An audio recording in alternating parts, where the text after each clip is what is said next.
And this is essentially a evisceration video because I'm going to be covering each wildcard game that took place. And we're starting with the Chargers. That was the first game. Oh my goodness, I have a lot to say about the Los Angeles Chargers. I don't even know where to start. You know what? Not even going. Justin Herbert. He threw 3 interceptions the entire season. 17 games of his second ever. This is his second ever playoff game. The first one, the Chargers blew a 27-point lead. Everybody played a part in that. Then this game, a 14 of 32. Okay, not the greatest. 242 yards, 1 touchdown, and 4 interceptions. He had more. It's just he threw more completions to the Texans defense than he did to Quentin Johnson, who was having a good season, surprisingly, after what last year was a disaster that he was last year. But he was having a good season. Quentin Johnson kind of made a name for himself. But he threw 3 interceptions on the year, and he threw 4 in this game. Now, 1 was on Will Dissly and went right off his hands. But still, you match their season total, and even... Okay, and Ladd McConkey, he had 9 catches, 197 yards, 21.9 average, 1 touchdown. It's not too much more you can ask for. That's the reason I'm getting to the stats first for the Chargers. Because you look at the game and the way it started, it was the Chargers got a few field goals. This wasn't a good defensive game. When you really look at it, at least not in the first half, wasn't that good of a defensive game. In the second half, the Texas defense really picked up. But that first half, it was just a boring, sloppy offense, some bad drops. It was even a 2nd and 40 at one point in the second quarter, if I'm not mistaken. And that's going to be the picture that I have up as I'm explaining this. That's absolutely insane. And like I said, it started off with multiple punts. The Chargers had a 6-0 lead after the first quarter. And it was more punts and bad plays in the second quarter.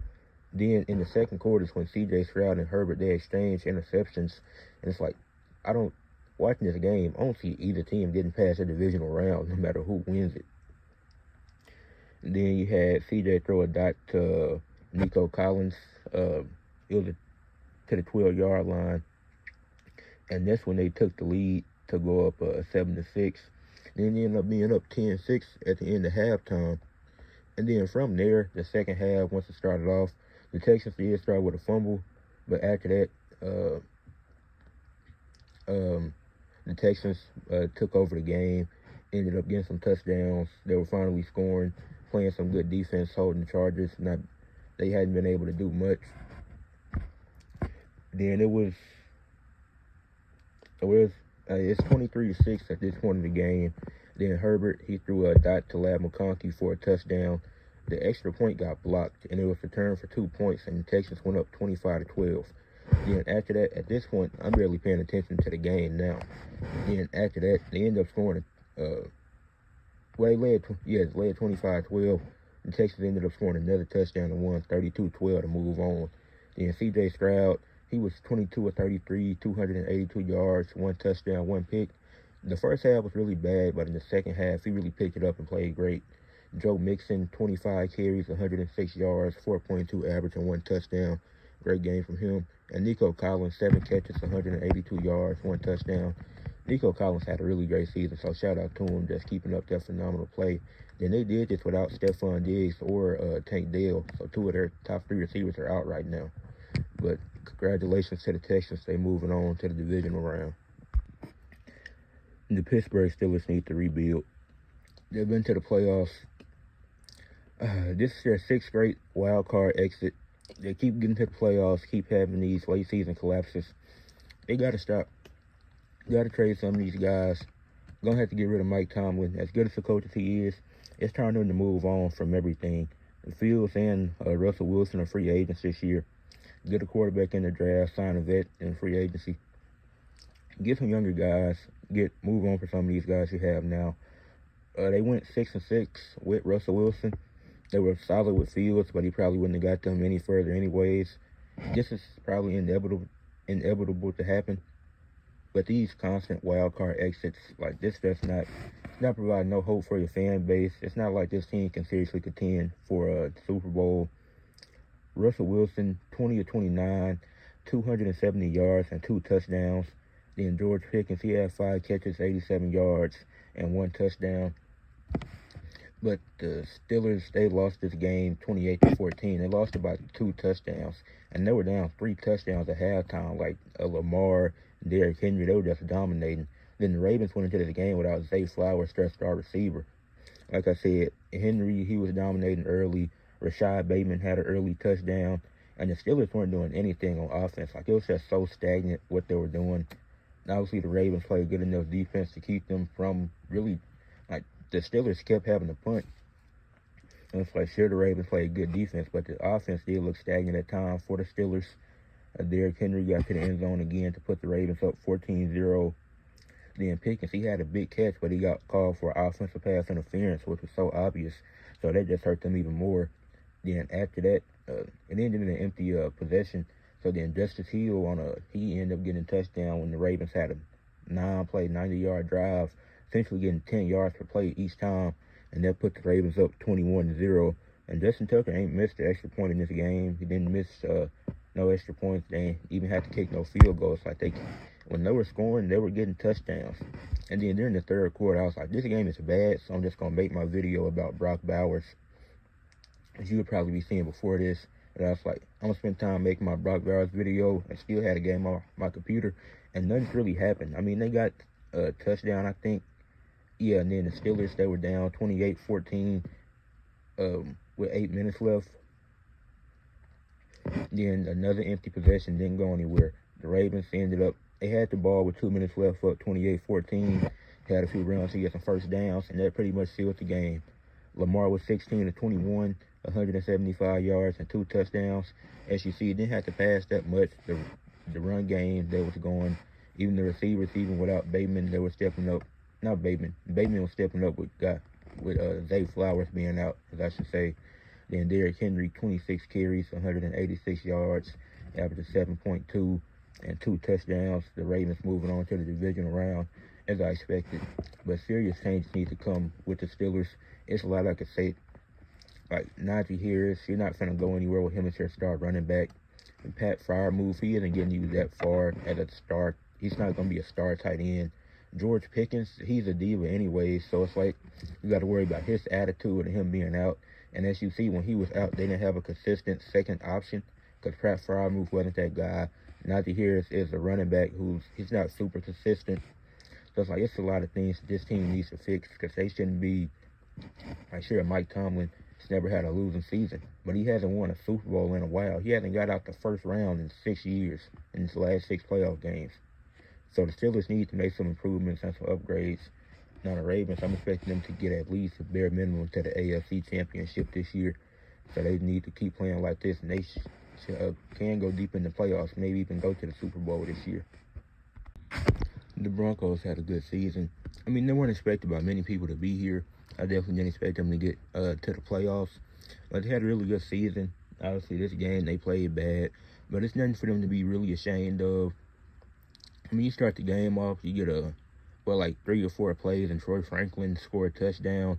I was happy to see him get a touchdown. That was the only touchdown of the game, the Oregon connection, both next to Troy Franklin, so that was cool to see. Then Allen on that first drive, he missed a few open receivers and some throws, but he eventually picked it up in the game. And then they ended up scoring a field goal to make it 3-7. And then in the second quarter, it's like early in the second quarter because they was on a run. At the end of the first quarter, they was driving down the field. Then it was like 12 minutes left in the second quarter. James Cook get a touchdown. They go up 10-7. You had the fake punt with Riley Dixon and Marvin Mims, but it didn't turn into anything. It ended up, they didn't score off of that, but Riley Dixon did have a punt, which pinned him at the 1, and Marvin Mims got him pinned down there. But ultimately, it didn't end up mattering because after that touchdown, the Bills went on to dominate this game. They were still up 10-7 at halftime. Was the Broncos kicker missed a field goal, but the Broncos had a few mistakes that Cortland Sutton had to drop that would have got them into field goal range, and then they missed the field goal. So it's like those 2 opportunities, you maybe get 6 with 2 field goals, so you get 10 with a field goal and a touchdown, and you able if Cortland Sutton doesn't have that drop, or if that field goal by Riley Dixon is missed at the end of the half, Then after that, the Bills they started the second quarter with a field goal. Then the Broncos they just couldn't do anything on offense. They had multiple missed opportunities in the first half. Then in the second half, those opportunities weren't coming as easily. Ty Johnson had a touchdown. It was a ridiculous touchdown. It looked like he was out of bounds, but he wasn't. And Keon Coleman got the 2-point conversion. And they kept scoring. They ended up winning the game 31-7. I had The game was actually very boring at this point. The first half was cool, but then when it was in the fourth quarter, I think I fell asleep for a little bit. Then I woke up and Mitch Trubisky was in the game, and the only thing that had happened is that the Bills scored a field goal. Because when I took that nap, it was after Curtis Samuel scored a touchdown to make it 28-7.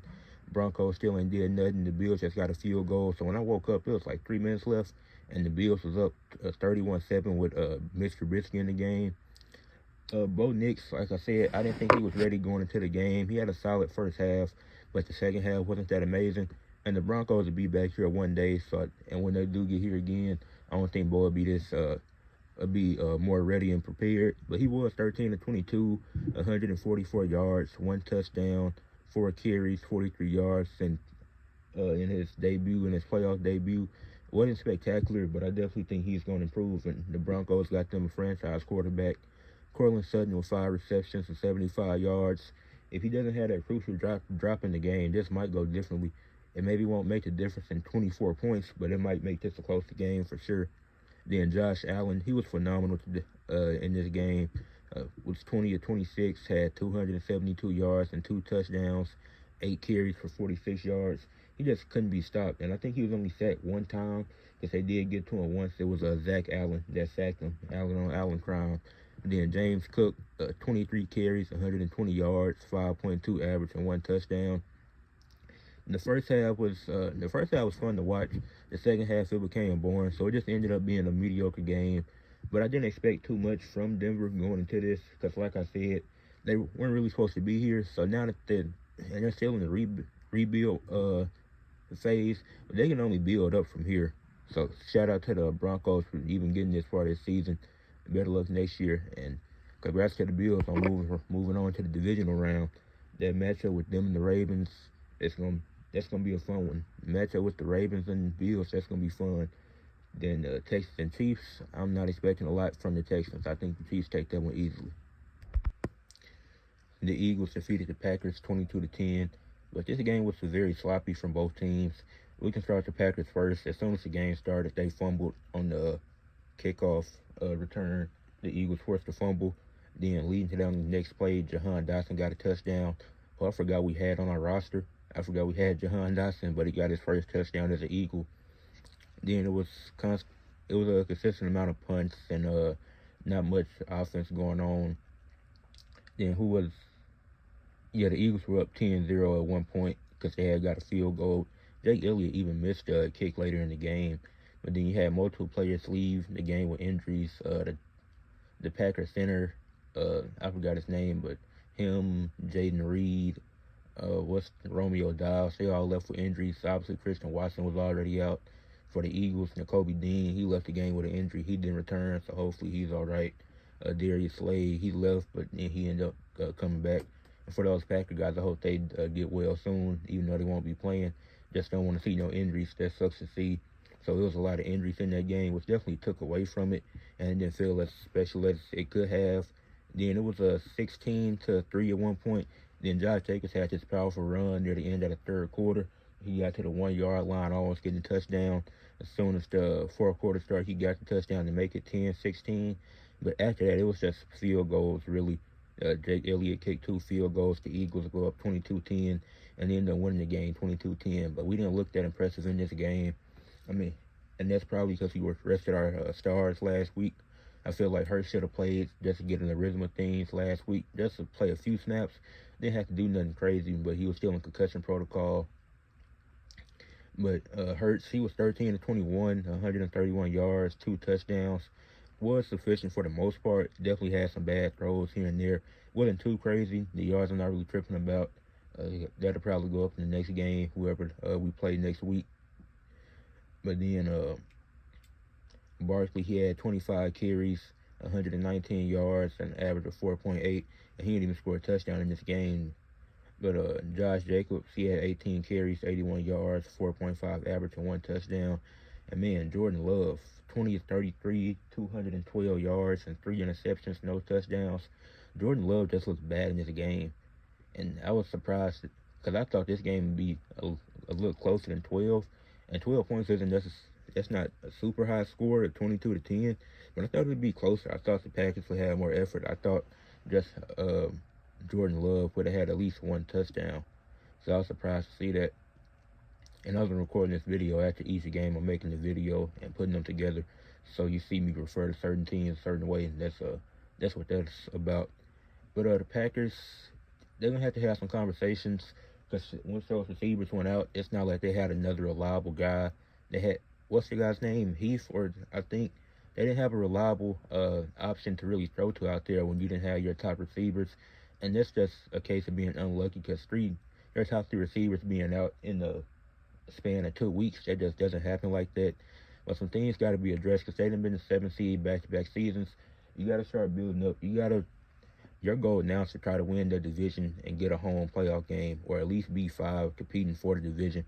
Because even them having a 12-win season, if I'm not mistaken, that's a tough division, and that's really a rare case. But I think the Packers do need some things in the offseason, which I'll make a later video on that probably. And for the Eagles, can't look like this if we want to make an actual run. That's all I got to say. Ladies and gentlemen, Jaden Daniels has officially arrived. The Commanders had their best season in I don't know how long. The last time they got to the playoffs was 2020, and I don't remember the last time this team had 12 wins. But Jaden Daniels was absolutely phenomenal this season. And this game, through the weekend, Saturday and Sunday, this was definitely the best game. All the AFC games were just boring and blowouts. The Eagles-Packers game was pretty mediocre for the most part, but this game was really fun. The Buccaneers and the Commanders. I mean, I had the Buccaneers winning, and I can't say that I was wrong about the Buccaneers and them getting far in the playoffs. But both of these teams, they played well. I mean, it was evenly contested throughout the entire game. Levante David had some good defensive stops in the first quarter when he had got a stop on Jaden Daniels. He outran Jaden Daniels at one point in the game to stop him from getting the first down. And they went for it a few times. The Commanders did on 4th down. It eventually paid off in the end. Like I said, it was competitive down to the wire defensive game. It wasn't a whole lot of scoring. The Commanders had went up 20. Well, this is where once the Bucs took a 17-13 lead, the Commanders they were stopped on 4th down. They had a 1st and goal from the 1 and couldn't even get they had ended up with a 4th and goal from the 1, still couldn't score a touchdown, ended up turning the ball over on downs. Then Baker Mayfield had a fumble right after that, and Terry McLaurin got a touchdown and put them up 20-17. The Bucs drive down the field to go to tie at 20-20. And if that fumble doesn't happen, the Buccaneers probably win this game. But Jaden Daniels led another game-winning drive. The Commanders ended up taking it, and it was 23-20.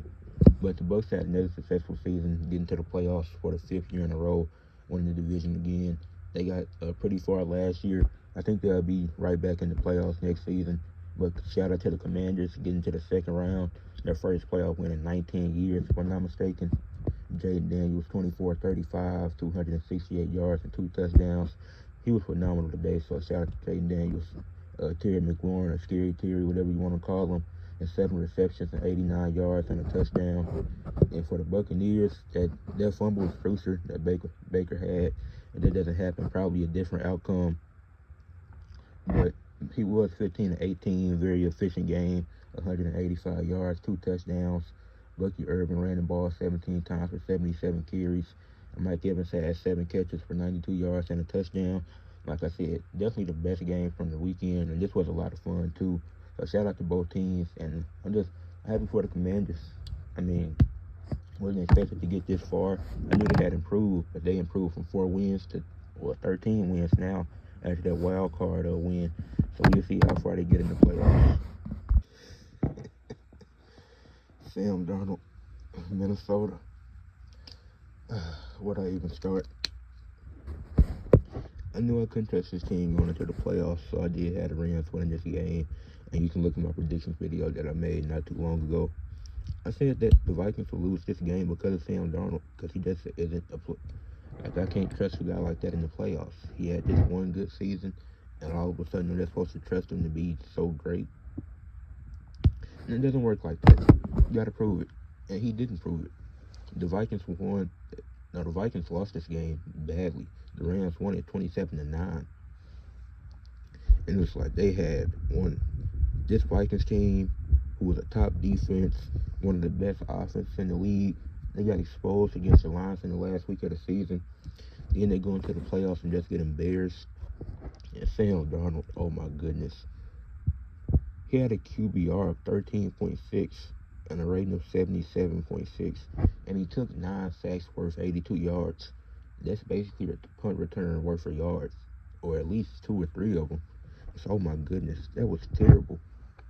And I made a joke to one of the homies saying Jared Verse get 8 sacks. He didn't have a single sack, and he's the Rams' best defender this season. And they still ended up getting 9 sacks in this game. The Rams ain't got pressure like that all year. He had Justin Jefferson. He only had 5 catches for 58 yards. C.J. Hawkinson had 5 catches for 64 yards and a touchdown. But if them two not getting the ball more, then it's not really nothing you can do. And the run game was pretty much, they had 106 total rushing yards, but it didn't matter in the end. Because Stafford, he was 19-27, had 209 yards, 2 touchdowns, 72.5 QBR, 117.7 rating, and he just looked good most of the night. He started the game 9-9.